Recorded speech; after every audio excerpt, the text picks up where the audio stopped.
Hey everyone, welcome to the Be Bold, Make Waves podcast, a show bringing you inspiring stories of women who are growing and scaling their business.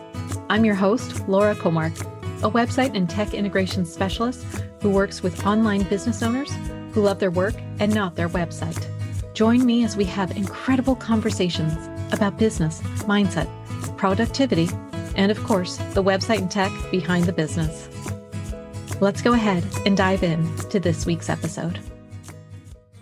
Hello and welcome to this week's show. For those of you who don't already know me, my name is Laura Comark. I'm a website and tech integration specialist for women who love their work, but not their tech. I am so incredibly excited for my guest today, Tracy Phillips. Tracy is an Emmy-nominated video and visibility expert who has tapped into her 20 years of video production experience and her award-winning documentary skills to help businesses create testimonial videos that do the selling, recruiting, and fundraising for them. She is known for her expertise, her wit, and mostly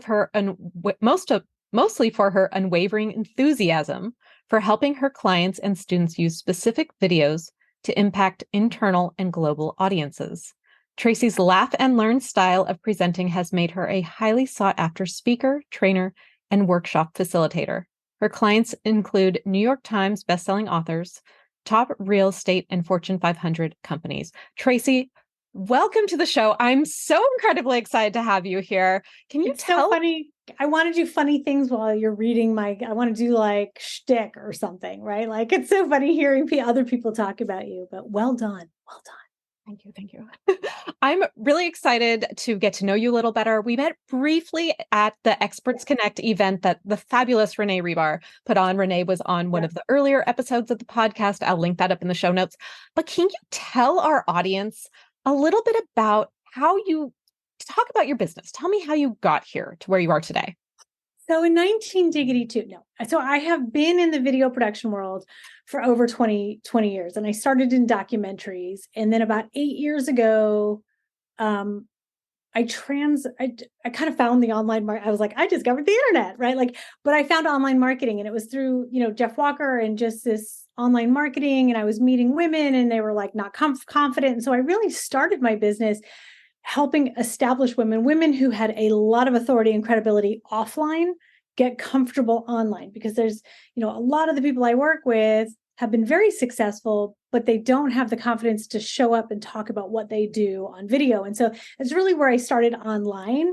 And I realized that was good and I was helpful, but it wasn't really like fueling me. Right. It wasn't what I love to do, which is in documentaries. I loved like meeting people and drawing stories out of them and just really getting to know people. And so about 5 years ago, I started doing video testimonials just remotely, because clients I was helping were like, I really need this. And I was like, oh, that's okay. And it was very, very sporadic, I'll say, because I was doing everything. I was doing the interviewing and the editing and the delivery, like all the graphics, everything. And so it was way too overwhelming. And I was like, well, this is not a sustainable business. I got a business coach who was like, yeah, so you don't have to do everything. I was like, what? And so now and she was like, this is a scalable service model, right? You can do the interviews, but you don't have to do anything else. And I was like, well, that sounds fantastic. And so what I did was, it's called the Testimagical, which was named by one of my clients. And I love word smashes. And I was trying to put together something with testimonial. And she was like, it's a Testimagical because it is a testimonial that's magical, because I keep making money from that same clip over and over again. And I was like, Testimagical it is. It's memorable. It could sound a little dirty, which is why I think Renee from stage was like, Testimagical. And now whenever I see her, she just does this because it's fun and it's memorable. But what it is remote video testimonials. And we work for corporations, companies, successful entrepreneurs, coaching, that type of thing. But also we've been doing recruiting videos and fundraising videos, because again, when you think about making decisions and being able to see people talk about and give value, they're able to express your value as a business owner in a way that you can't do that, right? Like you can't do it. And so the method and the process that we've created is we're creating a space where people can't get it wrong. Like video is so hard to capture in that capacity, right? You can interview someone, but if you're interviewing me about your service, Laura, I'm not going to say the same thing that if I'm on with someone else and they're asking me like really well constructed questions, or I like to say conversations, or more like bullet points. And so it's become this great thing where it fuels me in that I do get to interview people and get to know people and draw people out. And my favorite thing, I think, is when I see someone who they just seem a little closer, they're nervous or they're not quite sure. And the reason, this is for everybody, is they want to do a good job for you, right? Like they're on and they're afraid of messing up. And I say, you can't mess up. This isn't live. If you say something you don't want to say, we'll do it over. It doesn't have to match. And suddenly they're like, and then they shine, right? And so I love it because what I tell people is we're able to capture video where people are answering from their hearts and not their heads. Yeah. Oh, I love that. That's so amazing. Video is so fascinating to me. I know I've gotten a lot of comments from people. They're like, you're very comfortable on video. I'm like, oh, I didn't realize that. I just like talking to people. And I find now I struggle talking on the phone more because I can't see the person. Yeah. And I'm like, it's hard for me to follow the conversation. Could we get on a Zoom call? Because I spend so much of my day on Zoom. Yes. Yes. But that's what I love about Zoom. I was working on Zoom years before COVID, right? This is just, I did my coaching through it. I was interviewing people, like I was using Zoom because I've been working from home for 10 years. I like to say I'm the internet mullet, like I'm business on top and nap on the bottom, like literally nap. I still have my pajama bottoms on. I do. Yeah.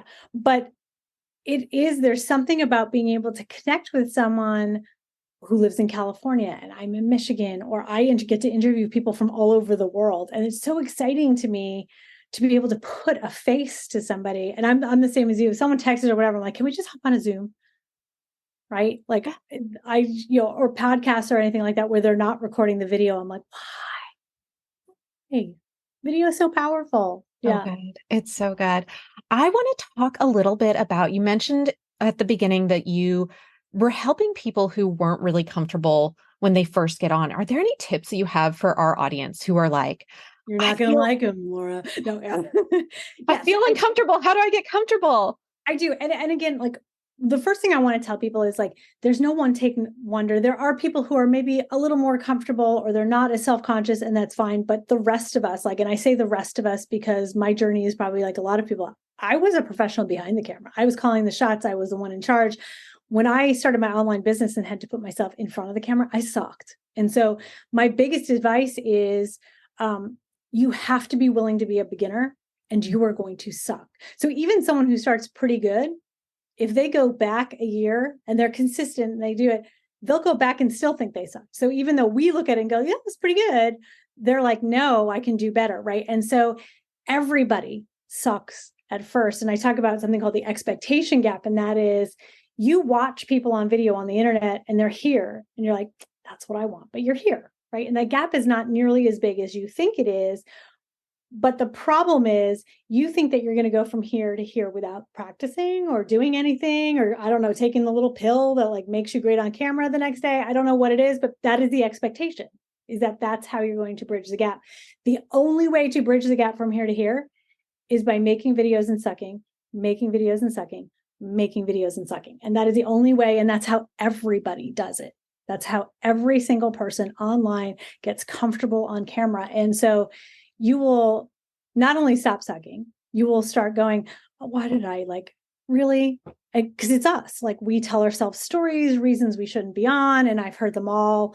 But truthfully, that is the biggest advice I give people, because there's so many excuses. And I like to say excuses are like belly buttons. Everybody has them, but they're useless. So if you're allowing not going on camera to like stunt your business, or like, that's on you.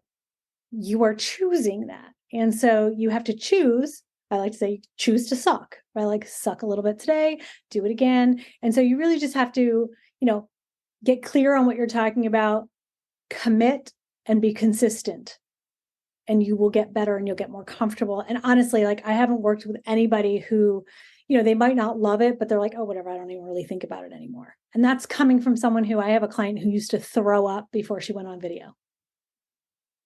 Yeah. she's a huge executive too. Like and I was like, are you kidding me? You get up in front of the room of like thousands of people. She's like, yeah, that doesn't bother me at all. And I'm like,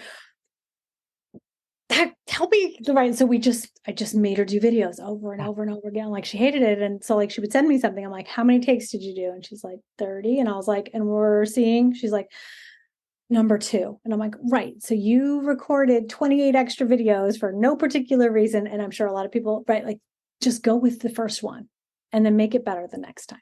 Oh, that's so interesting to me because I do that when I'm recording a presentation for like a summit.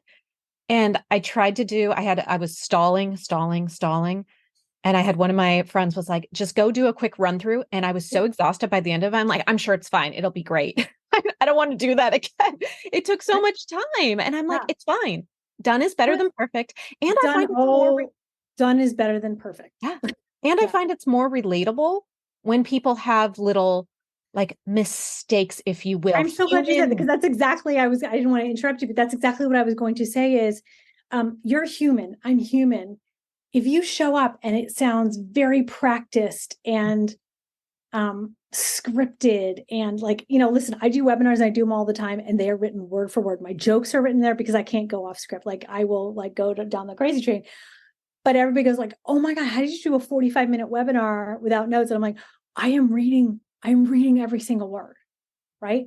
But if I miss a word or I mess up, I'm like, easy for me to say. I have trainings out there in the world where, and it's people's favorite parts, right? Mm-hmm. Like where I acknowledge that I didn't get something right, or my dog takes the pillow, I'm like trying to get the dog away and doing this, like just let the dog come in and do what he needs to do, because we're human. And so people will connect on a much more, I want to say like a much deeper level, because they're like, oh, she's just like me.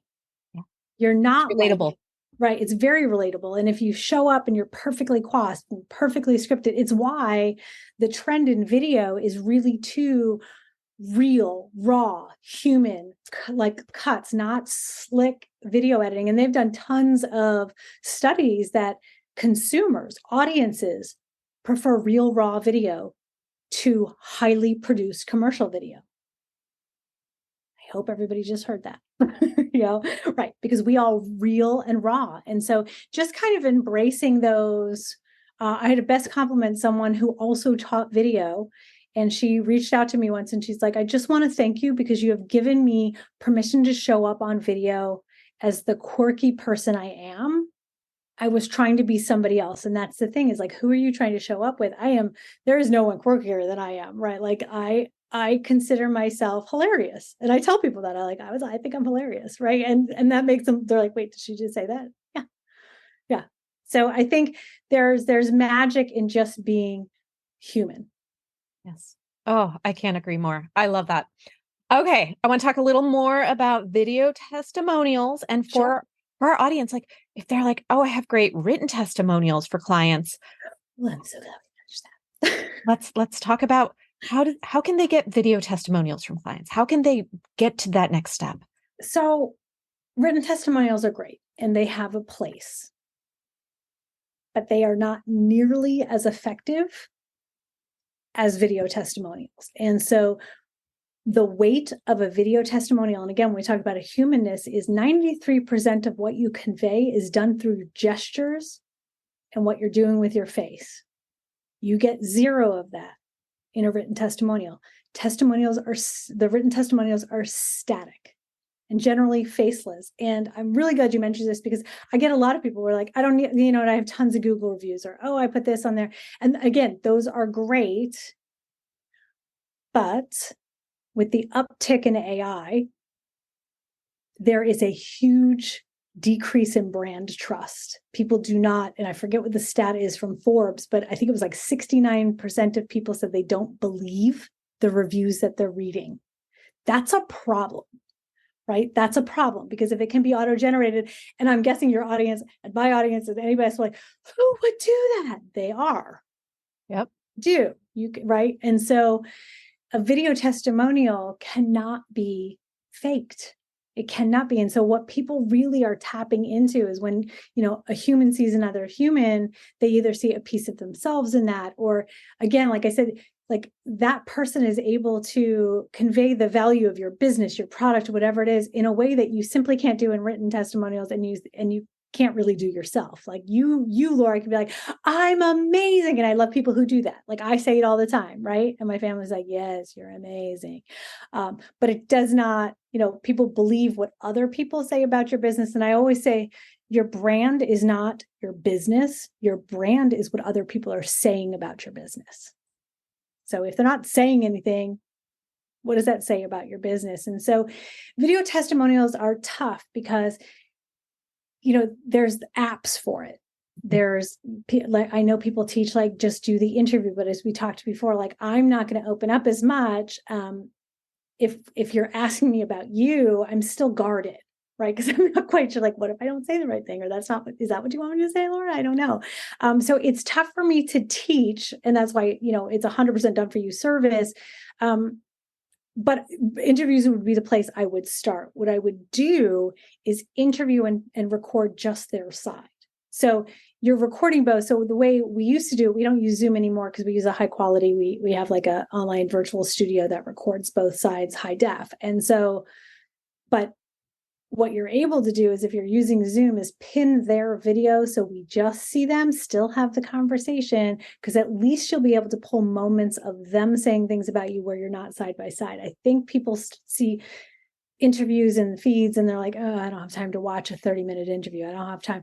And so what I like to do is make it short, make them comfortable. Again, they don't want to screw up. So help them look and sound good. Like I saw coming on here, I love it. It's like, I'm going to be recording video and audio. And thank you, Laura, because like I said, I've shown up on podcasts where I think it's video and I've like spent the time to get the whole 5 minutes to get ready.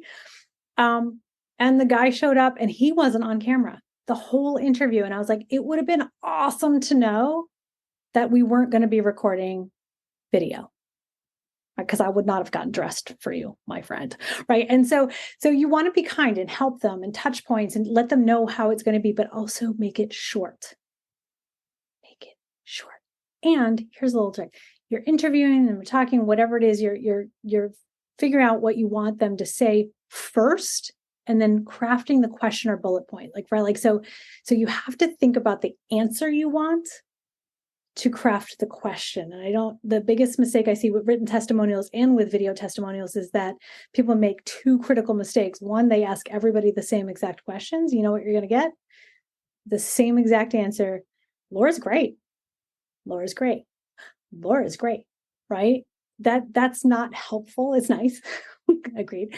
And the second mistake is that they ask too many questions, and they're just not specific enough to the person you're interviewing. And so again, if you can pin their video and get these moments, but thinking about what do you want them to say? And maybe they say something and it's awesome. Have them say it in a shorter soundbite so you can pull it out. Like, don't be afraid to kind of curate the experience so you get what you need on that video testimonial. So for folks who are like, I really want to do this, but I don't have a budget, or that is where I would start. There's some basics. You want to make sure they're framed well, they have good lighting, you can hear them. Those would be the first places I would start. And then that requires editing, right? You're editing out the little bits, but it's necessary when we talk about, again, the weight of video testimonials versus any other kind of marketing. Even marketing folks will tell you it is the biggest sales asset they have are video testimonials. Oh, I love that. So I want to know your thoughts on the apps, because I use an app where I send it, I have the questions, it pulls the question up. They have time to read the question and record it in little bits. What's your thought on that? You don't look real happy. Do you want my real thoughts on it? I want to know. I can't filter. I don't have it. Like I always tell people, I'm like, I can't do Happy Clapper Club. I don't know how.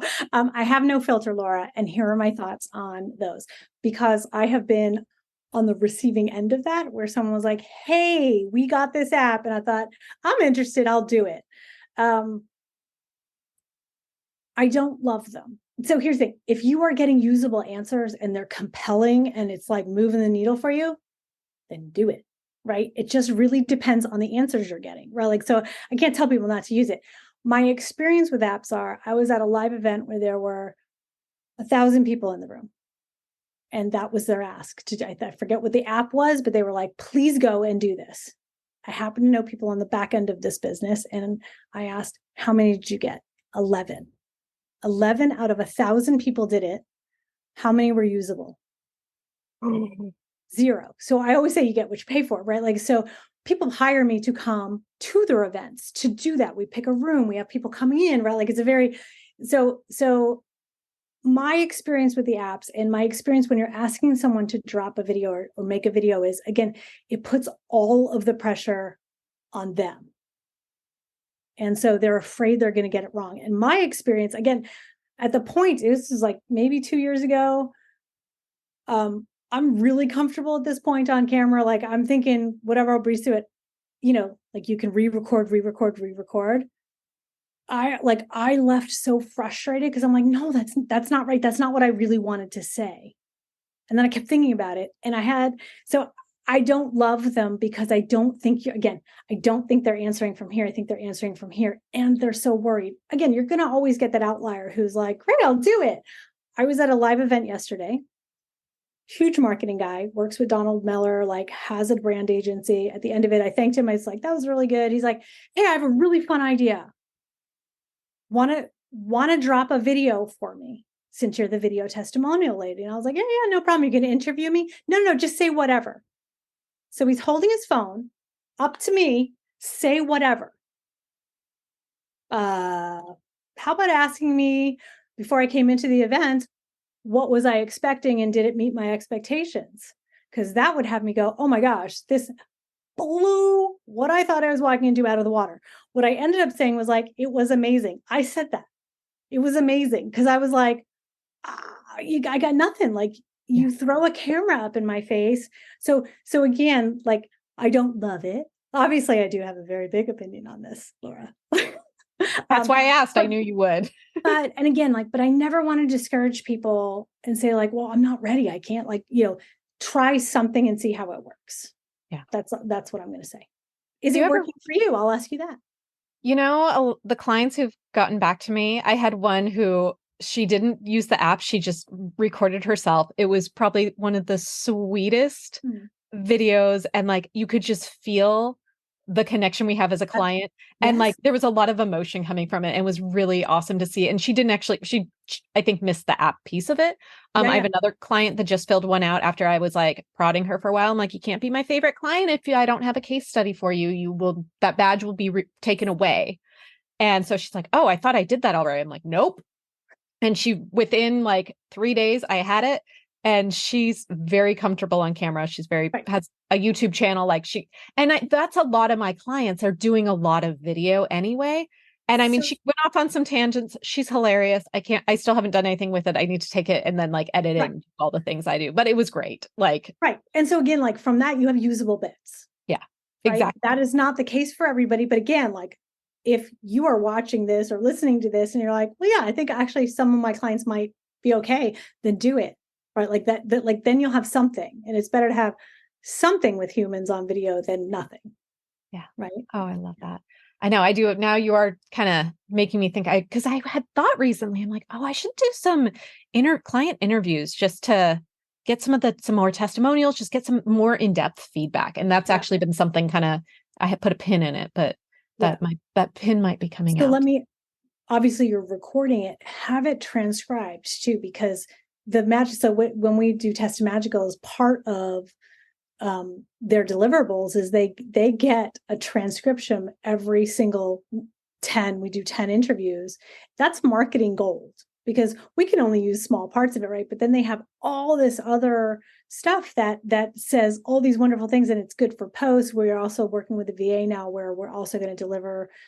We'll put it through AI so that, okay, and here's a LinkedIn post that you should use with Julie's clip, and here's this, and send this to Julie and ask her to post it with this so that Julie doesn't have to worry about doing anything. You're just telling her what to do, right? So like we're making it easy. But so the interviewing is great simply because you're going to have all of this other marketing gold, kind of baked into the interview. Oh, I love that. I want to switch gears a little bit because we are getting close to our time. And I want to ask you, I'm so big on celebrating our wins. Like, I think we don't always do it a lot as women, as entrepreneurs. I'm big on like making cheese plates. I know you follow me on social. I'm sure you've seen my cheese plates all over the Your place. cheese plates are enviable. Enviable. What is something that we can celebrate you, that you're really proud of, that you've done in your business that we can celebrate? You know what? I'm going to actually go a different route because Yeah. I have 20 years of experience. I'm proud of the work I do. And part of my why is giving other people voices, right? Like, so I allow my clients to, get visibility and authority, but it's by giving voices to their clients and customers. And so that's something I'm always proud of. I'm going to go a different route though and tell you that my daughter just turned 12 a week ago. And I am proud of the mother that I am. And I got it. I'm almost getting a little teary-eyed because I am not a naturally maternal person. And so 12 is becoming, as anybody with any tween girls can be, challenging. And I am researching, I am listening to books, and I am really trying to be a mom who hears her and allows her to blossom in a way. And so I am trying to parent in a way I wasn't parented. My mom's great, but not was not very supportive in that way. And so I am proud this week, particularly, of being a good mom. So I know that's not where you're going, but that's what I'm proud of this week. No, that's amazing. And I love that. As a mother of two young girls who we're not quite there yet. We're just getting into my youngest just started kindergarten, but Gotcha. I'm 12, 11, 12, 13 is always on my radar. Reach out to me. I have the best book ever for it. I will. Yeah. So I have one final question that I ask everyone who comes on the show. And that is, what is one piece of advice you would give to someone when they are growing and scaling their business to help them be bolder, be louder, and make waves? Hey, I love the question. That's a great question. And these are one of those questions because I want to think about it. I want to be mindful and I want to do a good job answering it. And that my answer is truly going to be, don't lose who you are in order to show up online. Show up as the person you are offline, online, and that is how you are going to scale, grow, and stand out. And that is something I learned the hard way. And I think a lot of people would agree, you're trying on all these different things because you think, or you're you should use this method. It's why I love Renee so much, because there is no one else like Renee. Right. And so, but that she is showing up 100% like herself. And people know that and feel it. And immediately that's an attraction. So I would say, just be the person that you are offline, online, and that alone will really help you make bold moves. Oh, I love that so much. That's great advice. Tracy, where can everyone find you, go hang out with you, get more Testimagical in their life? It's so easy. It's Testimagical everything, right? At Testimagical, testimagical.com. You can email me at tracy@testimagical.com. I do my own emails still. It's something my VA keeps trying to take away. And I'm like, no, I like responding. So yeah, so all things, all Testimagical.